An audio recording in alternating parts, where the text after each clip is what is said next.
하나님의 말씀의 은혜가 우리 모두에게 함께하기를 간절히 소망합니다. 우리 사도행전 오늘 말씀을 이어가는데요.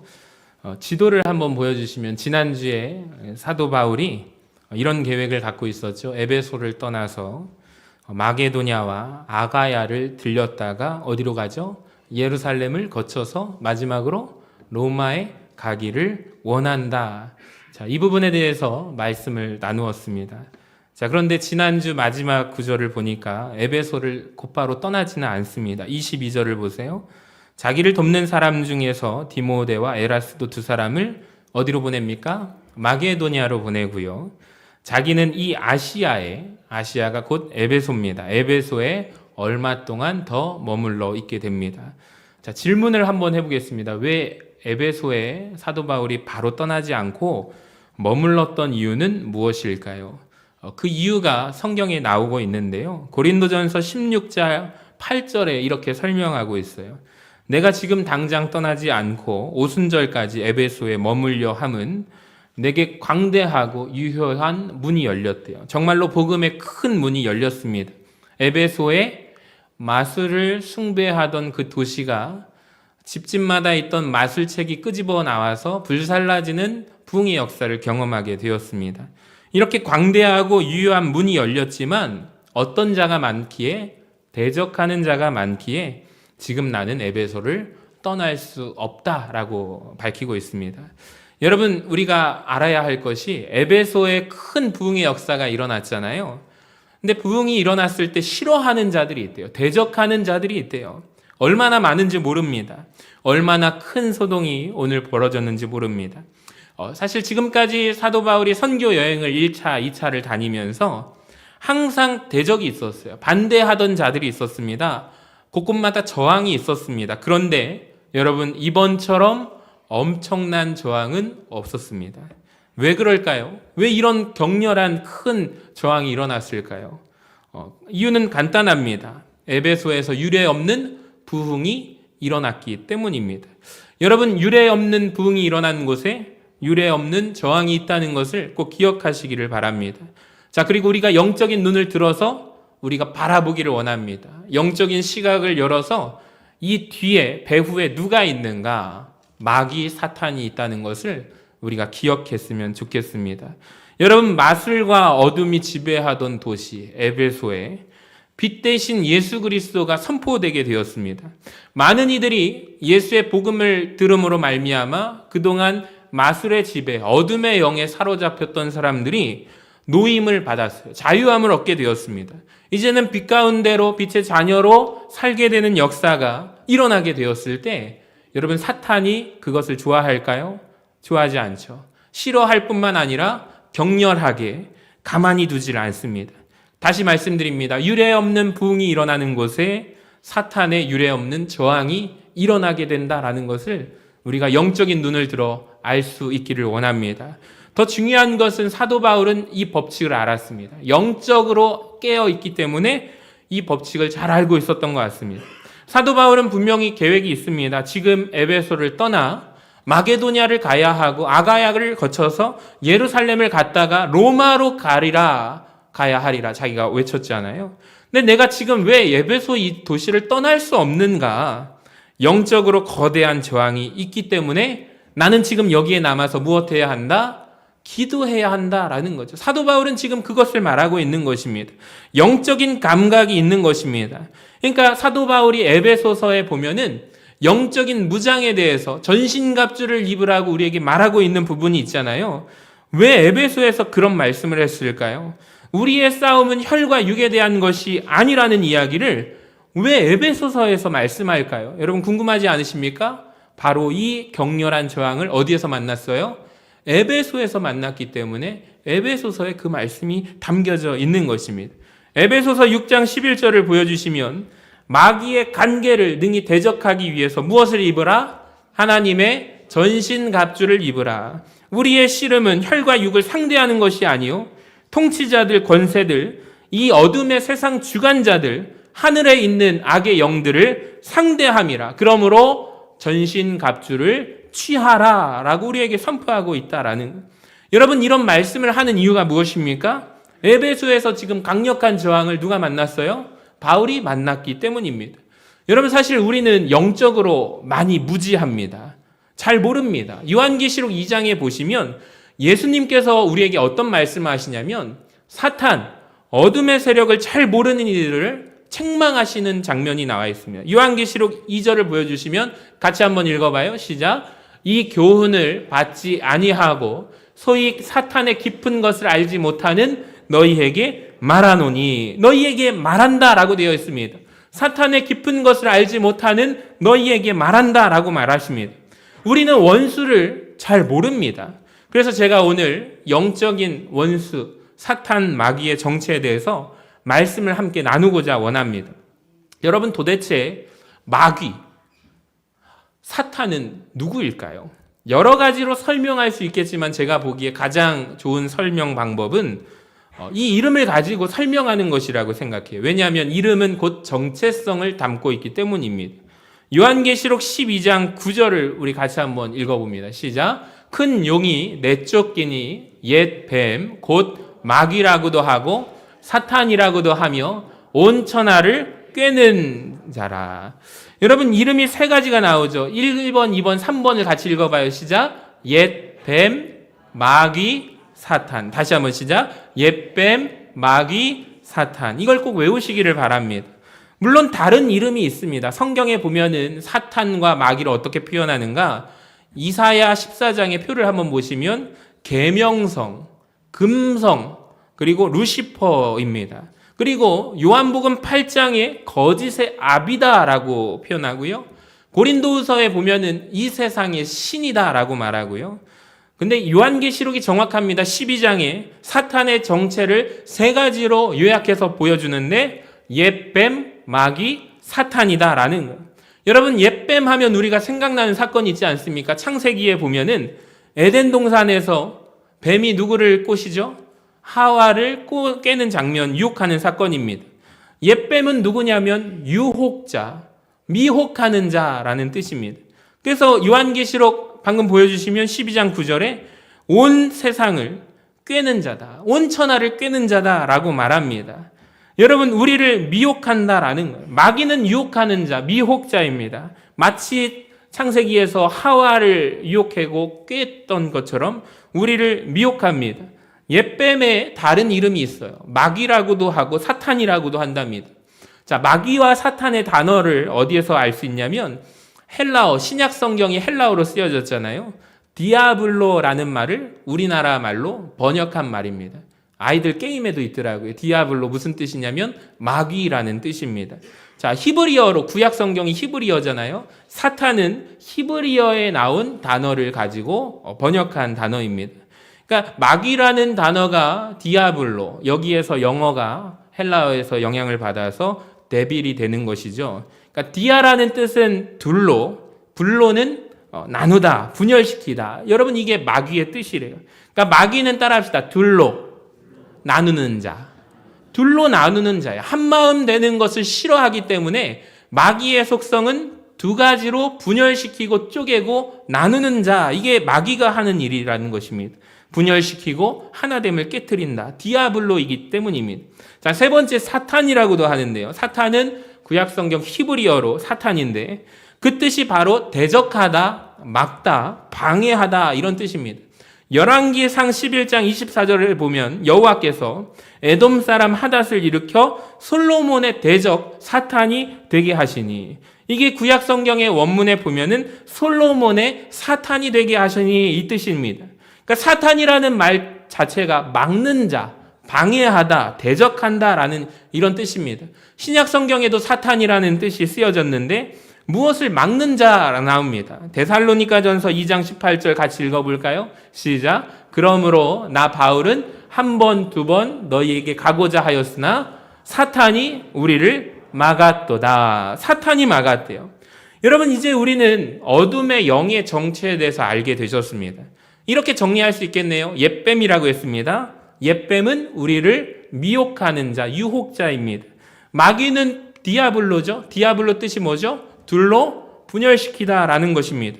그래서 교회를 분열시킵니다. 가정을 나누게 하고 분열시킵니다. 사탄 무슨 뜻이죠? 대적자라는 뜻이라고 했습니다. 순종하지 않아요. 방해합니다. 하나님의 일을 사탄이 막습니다. 여러분, 사탄의 정체를 아시겠습니까? 정리하면 첫 번째로 마귀는 우리를 죄에 빠지도록 유혹하고 하나됨을 깨트리게 만들고, 세 번째로 하나님의 일을 대적하고 막는 것 역할이 사탄이 하는 일이다라는 거예요. 이 세 가지로 하나님의 백성들을 흔들지 않습니까? 성경에 보면은 사탄이, 여러분, 옛 뱀인 사탄인 하와를 유혹합니다. 또 다윗 왕을 유혹합니다. 사사 삼손을 유혹합니다.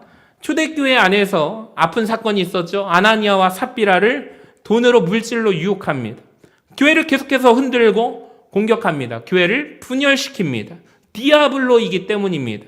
최고의 선교팀이라고 말할 수 있는 바울과 바나바 둘로 나누게 만듭니다. 고린도 교회에서 쪼개게 만듭니다. 세 가지로 나뉘었죠. 나는 바울파다, 나는 게바 베드로파다, 나는 아볼로파다. 세 가지로 사람들이 나뉩니다. 쪼개고 분열시킵니다. 이게 디아블로, 마귀가 한 일입니다. 여러분, 정말 조심하셔야 됩니다. 교회를 분열시키기 때문입니다. 그러니까 우리가 마귀의 속성을 안다면 하나 되기에 힘써야 합니다. 따라합시다. 하나 되기에 힘쓰자. 광고 시간에 말씀드렸지만 왜 굳이 번거롭게 신년 기도회, 우리 저녁 기도회로 모일까요? 새벽에 모이는 것보다 저녁에 모일 수 있는 분들이 많대요. 그러면 우리가 그때 더 모여봅시다 하는 거예요. 사실 준비하는 입장에서도 굉장히 번거롭습니다. 왜 굳이 할까요? 여러분 그거 아십니까? 목사님, 송구영신 드리고 우리 가족은 해 뜨는 거 보러 갔다 오면 피곤해가지고 일하러 갔다가 또 저녁에 오면은 신년 초장부터 왜 이렇게 목사님 기도하자고 이렇게 하실까? 여러분 그 이유를 알려드리겠습니다. 사탄을 한번 우리가 약 올리려고 하는 것입니다. 할렐루야. 사탄은 둘로 나누잖아요. 우리가 하나 되고 연합되는 걸 싫어하잖아요.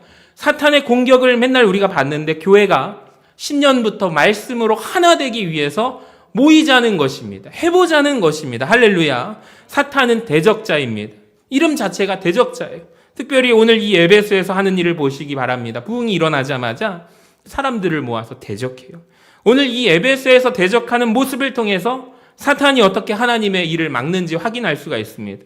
오늘 본문에 분명히 사탄이 하나님의 일을 방해하고 있지만 여러분 성경 어디에도 직접적으로 사탄이 드러나 있는 장면은 없습니다.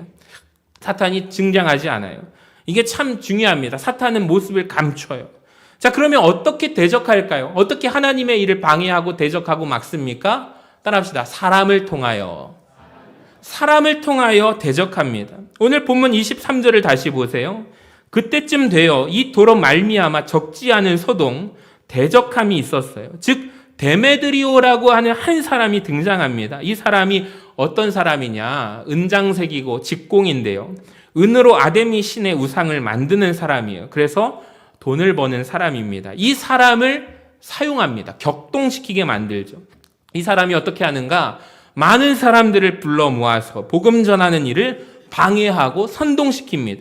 여러분 굉장히 중요한 핵심입니다. 사탄이요, 하나님의 일을 막아요. 방해하고 대적합니다. 직접 하는 것이 아니에요. 사람을 통하여 대적합니다. 유혹하는 것도 마찬가지죠. 성경에 보십시오. 사탄이 대적할 때 직접 등장해서 유혹하는 경우는 딱 한 번밖에 없습니다. 언제냐면 우리가 잘 아시는 예수님 앞에 나타나서 복음서에 예수님이 금식하신 뒤에 사탄이 직접 자기가 등장하는 사건이 나옵니다. 유혹합니다. 왜 등장하는지 아세요? 사탄도 궁금했거든요. 정말 진짜 하나님의 아들이 인간이 되셨는가? 궁금해서 나타난 거예요. 그래서 질문합니다. 당신이 진짜 하나님의 아들이여거든. 나도 궁금하다 이 말입니다. 사탄이 예수님 앞에 나타난 것 외에 항상 사탄이 일하는 방법은 사람을 통해서 일합니다. 유혹합니다. 자, 보세요. 삼손을 유혹할 때 들릴라라는 여인을 통해서 유혹하죠. 다윗을 유혹할 때 바세바라는 여인을 통해서 유혹하죠. 바나바와 바울의 분열이 일어납니다. 사탄이 직접 한 게 아닙니다. 사탄이 등장하지도 않아요. 근데 분열합니다. 도망자 마가라는 이 사람을 매개로 삼아서 분열시키게 됩니다. 오늘 에베소에서도 보세요. 아데미 신전과 관련되어 있는 경제적으로 수입을 올리던 이 데메드리오라고 하는 사람, 이 한 사람 직공을 통해서 도구 삼아서 대적하는데요. 여러분, 우리가 이런 시각으로 성경 말씀을 보기 시작하면, 영안의 눈이 열리게 되면 굉장히 무섭게 말씀이 보이게 됩니다. 오늘 에베소에 등장하는 이 데메드리오와 직공들이요, 자기들의 의지가 아니라 나도 모르는 사이에 누구의 도구가 된 거예요. 사탄의 도구로 쓰임받게 되었다라는 거죠. 여러분, 더 무서운 것은 이들만이 아닙니다. 한때 예수님 앞에서, 예수님 곁에서 칭찬받았던 수제자 베드로도 여러분 잠깐이지만 자기도 모르는 사이에 사탄의 도구가 된 적이 있었습니다. 마가복음 8장 33절 말씀을 보시면 예수님이 이렇게 말씀하시죠. 베드로에게 한 말이에요. 사탄아, 내 뒤로 물러가라. 네가 하나님의 일을 생각하지 아니하고 사람의 일을 생각하는도다. 지금 예수님은 무엇을 바라보냐면, 예수님의 시선은 베드로를 조종하고 있는 사탄을 보고 있다라는 것입니다. 굉장히 무서운 것입니다. 이 순간 사탄이 베드로라고 하는 한 사람을, 그것도 예수님 곁에서 예수님을 보좌하고 늘 따라다니는 수제자 베드로를 사탄이 자기의 도구로 사용한다라는 거죠. 여러분, 무섭지 않습니까? 그러니까 우리도 모르게 사탄의 도구가 될 수 있다는 것을 기억하시기를 바랍니다. 여러분, 베드로와 같은 사람이 왜 사탄의 도구가 되었을까요? 예수님이 하신 말씀 다시 한번 보여주세요. 네가 지금 하나님의 일을 생각하지 않는구나. 인간적으로 네 생각에 지금 무슨 생각이 들어있느냐? 사람의 생각이 들어있도다.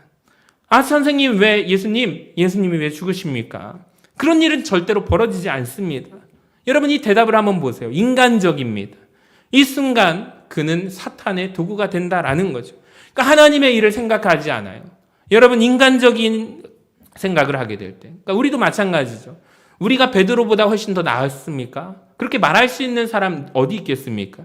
우리도 인간적이게 될 때 나도 모르는 사이에 나도 사탄의 도구가 된다라는 거죠. 오늘 본문에서도 사탄의 도구로 쓰임받고 있는 데메드리오라는 이 한 사람, 직공의 머릿속에 지배하는 사고는 뭐예요? 인간적인 일, 인간적인 생각 아닙니까? 돈 버는 일입니다.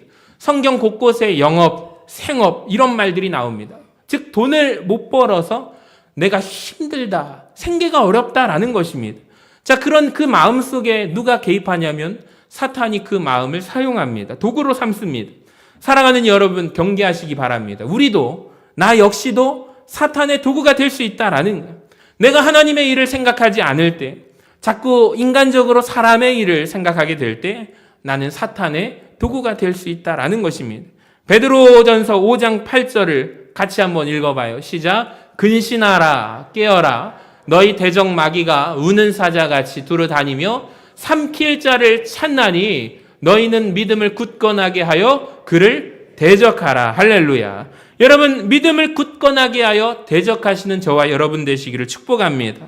근데 바로 앞에 7절에 보시면요, 너희의 염려를, 너희의 인간적인 생각을 다 누구에게 맡기라?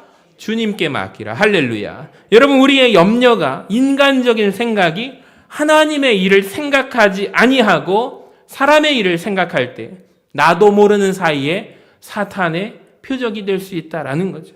여러분, 우리는 이제 마귀가 누군지 알았습니다. 옛 뱀, 유혹하고 미혹자입니다.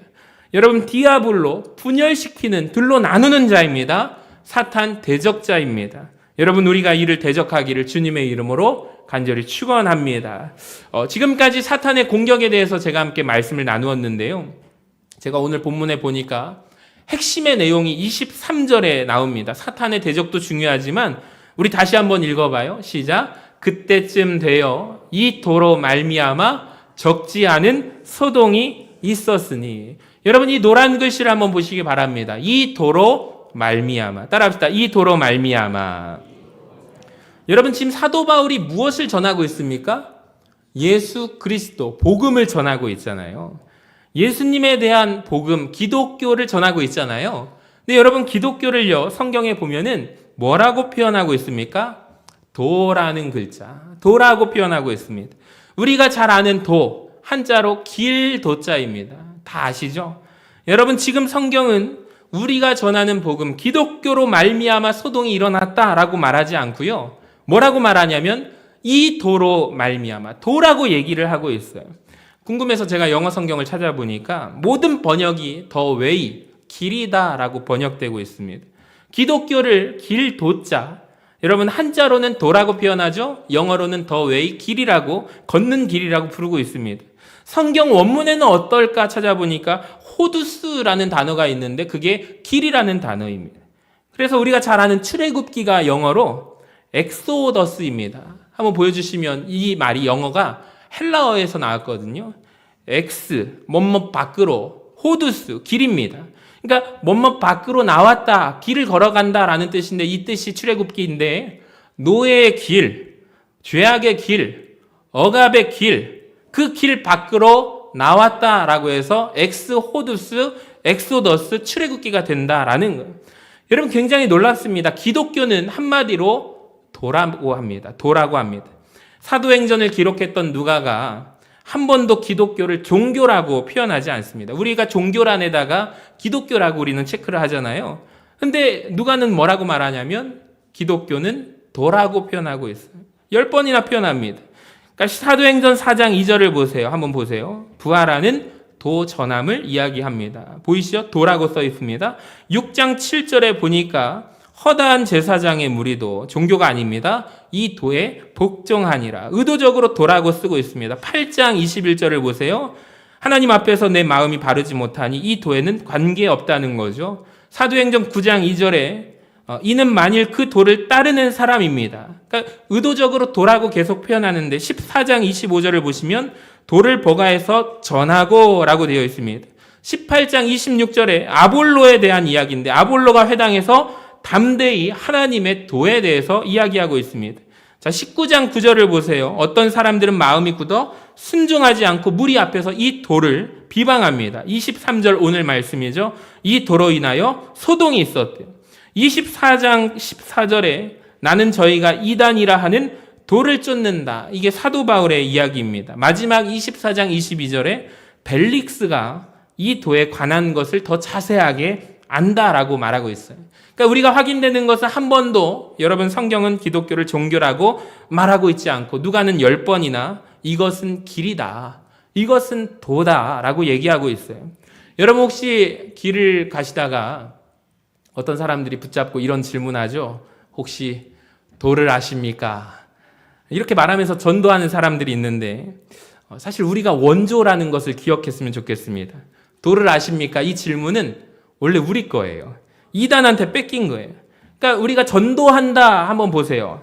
한자로 무슨 뜻입니까? 도를 전한다라는 뜻이잖아요. 그러니까 우리가 원래 전도할 때 도를 아십니까? 우리가 질문해야 돼요. 그러니까 우리는 도를 믿고 도를 전하는 자입니다. 할렐루야. 그러니까 기독교는 길이다라는 것이죠. 여러분 기독교는 길이랍니다. 여러분 그렇다면 길이라는 사실을 우리가 깨닫게 된다면 우리의 신앙생활이 어떻게 해야 하는지 간단하게 답이 나옵니다. 여러분 길은 어느 곳입니까? 길은 걷는 거잖아요.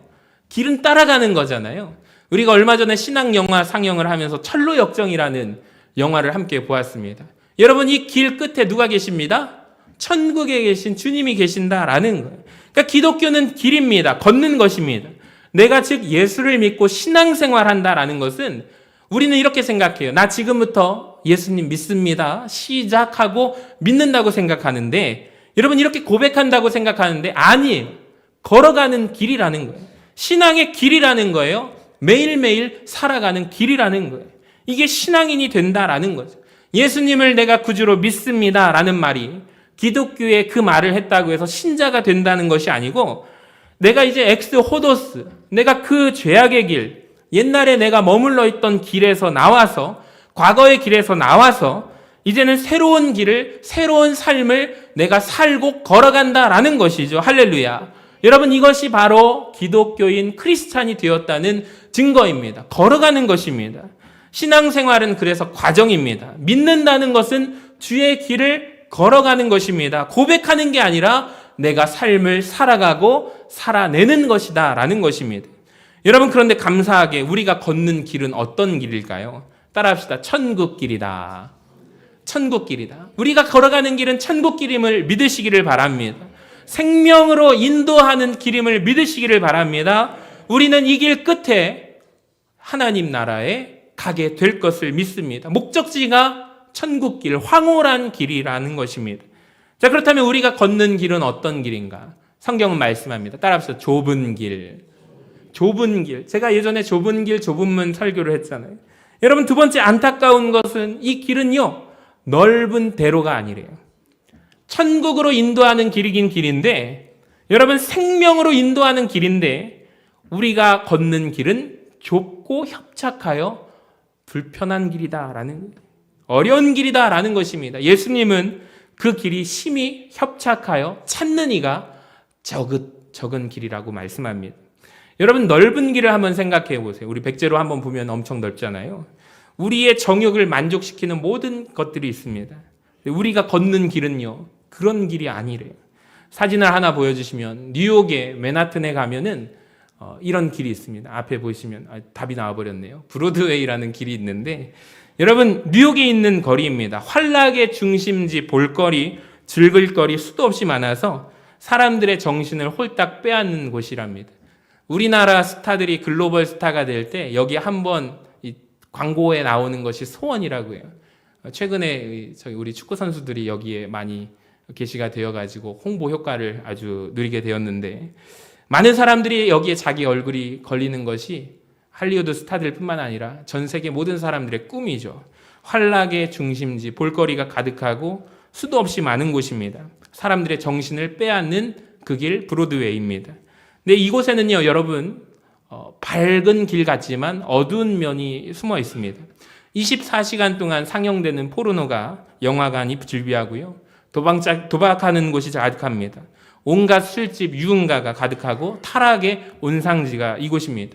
이곳은 술과 마약과 도박의 향락에 찌든 사람들이 허우적대면서 밤이 지나고 아침이 되면 이 거리에 쓰러져 있습니다. 근데 너무나 상징적이게 이 길은 한번 이름을 보여주시면 브로드웨이. 어떤 뜻이냐면 넓은 길, 큰 길이다. 너무 신기하지 않습니까? 너무 상징적인 의미가 담겨져 있어요. 근데 우리가 걷는 길은요, 세상 사람들이 원하는 브로드웨이, 넓은 길, 큰 길이 아니라 좁은 길로 믿으시기를 바랍니다. 성경이 말씀하기를 좁은 길로 걸어가기를 힘쓰라. 힘써야 된다. 이 길을 걸어가려면 힘써야 됩니다. 고통스럽습니다. 그러니까 여러분, 신앙생활 편한 길 아닙니다. 좁고 협착하여 불편한 길, 고통스러운 길이라는 것입니다. 여러분, 그 길을 우리가 함께 걸어가기를 바랍니다. 세 번째로 어떤 길인가? 주님과 함께 걸어가는 길입니다. 할렐루야. 여러분, 이게 너무 감사하지 않습니까? 주님이 앞서가셔서 길을 내시고 우리가 따라가는 길입니다. 주님이 앞장서셔서 나를 따라와라 라고 말씀할 때 우리가 주님을 따라가는 기쁨의 길, 주와 같이 길 가는 것 즐거운 일 아닌가. 할렐루야. 여러분, 찬송 부르면서 즐겁게 걸어가시기를 바랍니다. 네 번째로 이 길은 어떤 길인가? 같이 읽어봅시다. 시작. 동역자들과 함께 걷는 길. 너무나 감사해요. 네 번째, 이 길을 걷는 이들이 많아요. 여러분, 여러 동역자들이 함께 걷는 길인 줄로 믿습니다. 여러분, 저와 여러분이 함께 걸어가고 있는 줄로 믿습니다. 여러분, 우리가 천국 가는 길인데, 좁은 길인데, 주님이 먼저 가신 그 길을 내가 따라 걸어가고, 주님이 함께 걸어가고, 감사하게도 우리가 서로 바라보면서 쓰러지면 세워주는 우리 동역자들이 있어서 너무나도 감사해요. 가다가 쓰러지는 거죠. 여러분, 신앙생활 하다가 안 넘어진 사람 어디 있습니까? 넘어집니다. 낙심될 때가 얼마나 많습니까? 그때마다 옆에서 서로 세워주는 거죠. 서로 잡아주는 거죠. 여러분, 목회자도 목사도 목회하다가 저도 얼마나 많이 낙심하는지 모릅니다. 아내가 저랑 결혼해가지고 당신은 그런 고민, 상처 하나도 안 받는 줄 알았는데 참 연약합니다. 낙심되거든요. 믿음 없는 말을 많이 해서 깜짝 놀란다는 거예요. 그래서 그런 말을 하지 말라고. 사모인 내가 시험 든다고. 그래서 때로는 이제 그렇게 했는데 저도 사람인지라 참 많이 무너지고 낙심됩니다. 그런데 여러분, 목회자도 낙심될 때 어떻게 해요? 여러분이 곁에서 함께 세워주시는 거죠. 할렐루야. 잡아주시는 거죠. 여러분, 동역자들이 옆에 구역 식구들이 쓰러질 때, 낙심될 때 함께 잡아주고 이 길을 함께 걸어가자고 이렇게 세워주는 거죠.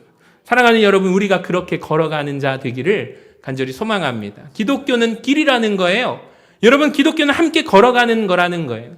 실수한다고 해서 혹시 대적하거나, 실수한다고 해서 비방하거나, 여러분 이게 나도 모르는 사이에 사탄의 도구가 되는 것이라는 것을 알았으면 좋겠습니다.